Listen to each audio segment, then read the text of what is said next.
Addicts, welcome to my channel, and today's video we'll be doing a review for my 2017 Ascent 128 FS. No, 128T actually, the newer model. It's they removed the FS, so it's 128T.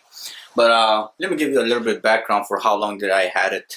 I actually had this kayak for about 6 months now, and I've been using it since late April.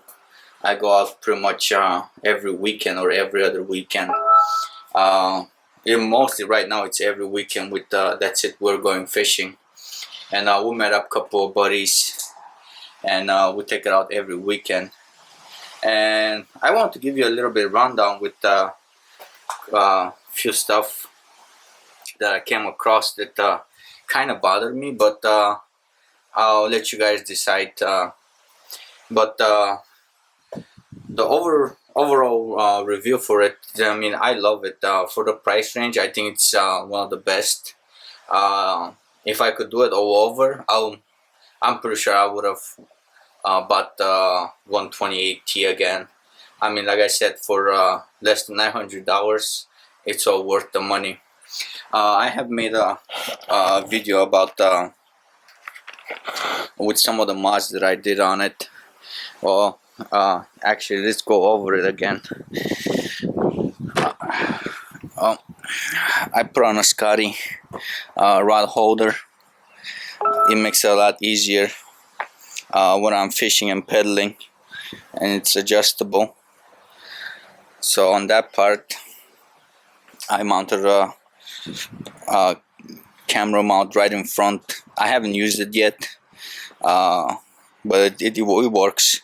A lot of people remove the rod tip protector, but I left it simply because I mounted my camera holder there.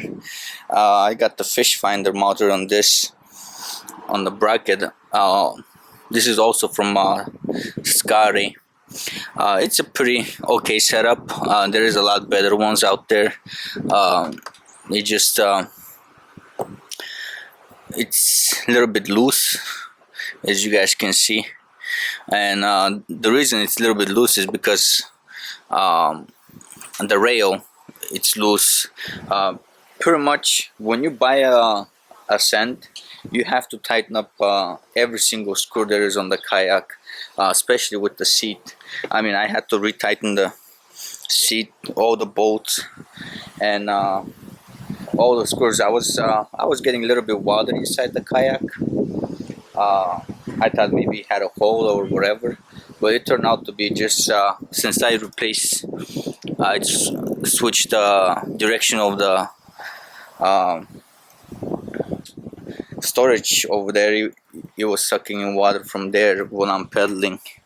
But other than that, it's pretty good.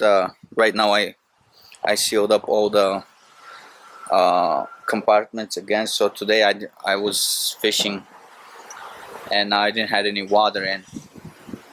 So review for this one. For the Scotty mount, it is a little bit hard to deal with at times. You just have to keep on tightening it. Sometimes when I'm in shallow water, I like to keep it up, but it just doesn't stay, and you'll fall again. But what I did with the Garmin wires was I coiled it around the mount to stay, so I don't have wires sticking out. From my previous video, I leave the link below. You can check it out. I had it wrapped around the Scotty mount. So, and with the wires, it already came with pre-installed yak power, so I ran it through underneath this. Over here I just put a zip tie to hold it in place, and same thing over here. I just drilled and put another zip tie to hold the wire, and this wire I just wrap it around the mount. And I haven't charged my battery yet, and still has I don't know if you guys can see, 12.3 volts, and I've been using it for, I would say, well over 50 hours now, and still pretty good. And I don't know why my fish finder has readings on it when there's nothing, but either way, couple of things. For the seat is very comfortable. I have fished a little bit over 9 hours in a lake, and I had no issues. Like I said, it's a very comfortable seat, and the only thing, the stitches are coming apart, but other than that, it's fine. And you have plenty of storage. I keep my boxes over here and my battery. If you guys want to buy a battery, if you're not going to use a trolling motor, just get a little bit smaller battery that's lighter than this one. Like I said, I've been using it over 50 hours, and I meet, I would say, 10 to 12 fishing trips. I haven't charged the battery at all, and I still have plenty of life left on it. A smaller battery will do just fine, and 2 of the trips I was running my LEDs, and like I said, I still have life left on it. Other than that, we also have a back storage, and I'll remove my life jacket. I swapped the direction of the storage, but these things, they're coming apart. Every time I open the storage, it pops out its place, as you guys can see. That's a little bit shitty build. I think they should have made it more durable, but like I said, plenty of storage. I got the 1, 2, 3, 4, 5, 6, 7, 8, 9 boxes over here, and I got my net, and there's still plenty of space left in there. I'm going to put on my cover. And the other thing I have done is, on the video that I have not wasn't completed was I installed my high-tech anchor.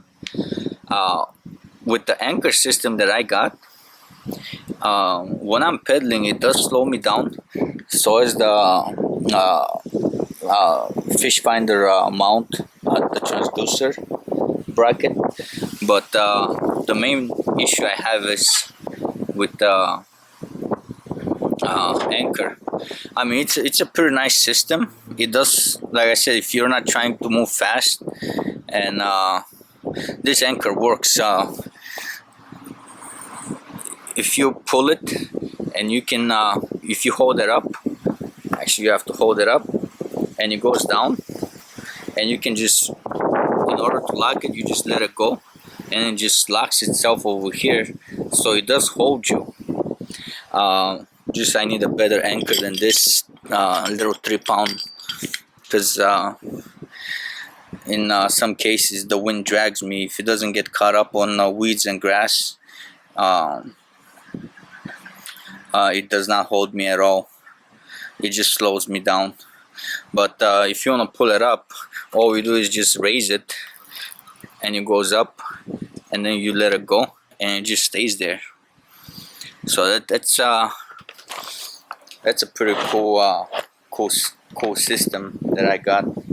Other than that, I mean, like I said, I love the kayak. It's very stable. I have been standing up on it and fishing, casting, and I did catch a catfish on it, and I didn't fall. And the other thing that I put, I bought the carriage for it. I think it was $50 or $40. I mean, it's a pretty stable kayak. Actually, it's very stable. From some of the horror stories I heard after I bought the kayak was that it's not very stable, and it's tough to maneuver. Well, to be honest, I don't have I don't have a. I forgot what is it called. If I think of it, I'll say it. But it is does not track straight at times, but that's just very minor. I mean, it's nothing like I would say all crazy that you should get upset about it. That it's not worth your money. But other than that, I mean, it's a pretty tough kayak. I did slam myself into um, a fishing dock, and I thought I broke my kayak, but it was just a little scratch. I can just put some marine glue on it and fix it up. Let's see the positives. I mean, it is a very stable kayak. It is a very stable kayak. Also, you do get a lot of storage. The seat is very comfortable, and the yak power itself, it's worth it. You know, instead of doing it by all yourself and trying to do the wires and stuff. And to the negatives, well, I wouldn't say that many negatives on it. It is a kayak that's under budget, so I don't really have any complaints. The only thing was the screws were loose, and the seat, it squeaks. I have no idea why it does that, but it does squeak at times when you're not catching. Alright guys, my camera died out, and just to summarize it real quick, I don't have much battery left on it. I just charged it for a couple of seconds, and I gotta go fishing with a buddy of mine. The good things, like I said, it's a very comfortable kayak, very stable, and it does come with plenty of storage, what you want from a kayak. And like I said, stable. The negatives. Some of the parts are really built cheap. Like I said, with the back storage, and all the nuts were loose, which is not a deal breaker. It is what it is. Other than that, I don't have anything else. I mean, yeah, it does a little bit sidetrack, but I think the tracking part, I think it's me. I'm not too familiar with the paddling system. I haven't gotten it down yet. So I'm not gonna say it's a negative, but I know online a lot of people said they don't track very well, and the turning ratio, it's horrible. Well, actually, I'm not gonna put that as a negative, simply because it is a little bit longer kayak than a lot of people are used to. The only person that I know that complained about it, I know him personally, and he had a small 10-foot Pelican before, and he got a actually FS12, which was the last year's model, and he said the turning ratio it's bad. Well, actually, it's a longer kayak. It's not gonna turn on a hard point. Actually, you can make the kayak turn on a hard point. You just reverse it. I don't know how to describe it to you guys. Instead of pedaling forward, if you want to go to the left with the pedal, you go on your right, so it'll make the kayak just turn. Other than that, I mean, I love it. And even if I had to do it all over again, I wouldn't pick any other brand than Ascent. It is pretty cool. And thanks for watching, guys. I hope this video helped you out if you're trying to look for a kayak. The only thing is, like I said, it is a little bit harder to pedal. It is a pretty heavy kayak on the negative end. But other than that, I'll give it a 2 thumbs up. Thanks for watching, guys. And if you already haven't subscribed, please subscribe. It does help me out. It does motivate me to make more videos. See you guys on the next one.